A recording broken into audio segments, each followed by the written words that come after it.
കാരണം സമസ്ത കേരള ജംഇയ്യത്തുൽ ഉലമ എന്നുള്ളത് വലിയൊരു സംഘടനയാണ്. ഇപ്പൊ എല്ലാവർക്കും മനസ്സിലായി, നമ്മൾ വലിയ സംഘടന എന്ന് പറയുമ്പോൾ അതെല്ലാവർക്കും സംശയമാണ്.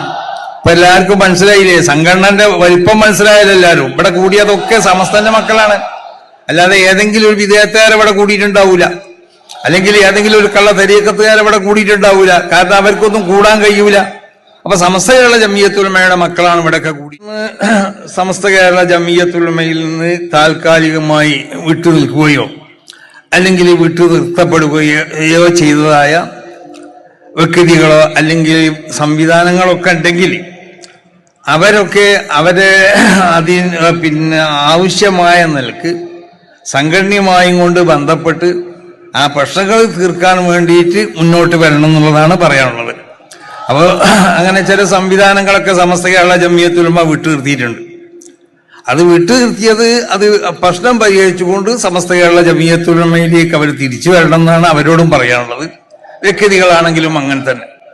കാരണം സമസ്ത കേരള ജംഇയ്യത്തുൽ ഉലമ എന്നുള്ളത് വലിയൊരു സംഘടനയാണ്. ഇപ്പൊ എല്ലാവർക്കും മനസ്സിലായി, നമ്മൾ വലിയ സംഘടന എന്ന് പറയുമ്പോൾ അതെല്ലാവർക്കും സംശയമാണ്. ഇപ്പൊ എല്ലാവർക്കും മനസ്സിലായില്ലേ, സംഘടനന്റെ വലിപ്പം മനസ്സിലായാലും എല്ലാവരും ഇവിടെ കൂടിയതൊക്കെ സമസ്തന്റെ മക്കളാണ്. അല്ലാതെ ഏതെങ്കിലും ഒരു വിദേഹത്തുകാർ ഇവിടെ കൂടിയിട്ടുണ്ടാവൂല, അല്ലെങ്കിൽ ഏതെങ്കിലും ഒരു കള്ള തരീഖത്തുകാർ ഇവിടെ കൂടിയിട്ടുണ്ടാവൂല. കാരണം അവർക്കൊന്നും കൂടാൻ കഴിയൂല. അപ്പൊ സമസ്ത കേരള ജംഇയ്യത്തുൽ ഉലമയുടെ മക്കളാണ് ഇവിടെയൊക്കെ കൂടിയിട്ടുള്ളത്.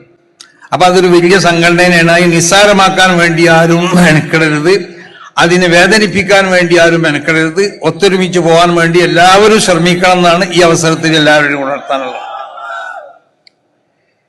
അപ്പൊ അതുകൊണ്ട് ഈ കാര്യങ്ങളൊക്കെ അത് പ്രധാനമായി ശ്രദ്ധിക്കണം എല്ലാവരും എന്നാണ് എല്ലാവരോടും ഓർമ്മപ്പെടുത്തുന്നത്.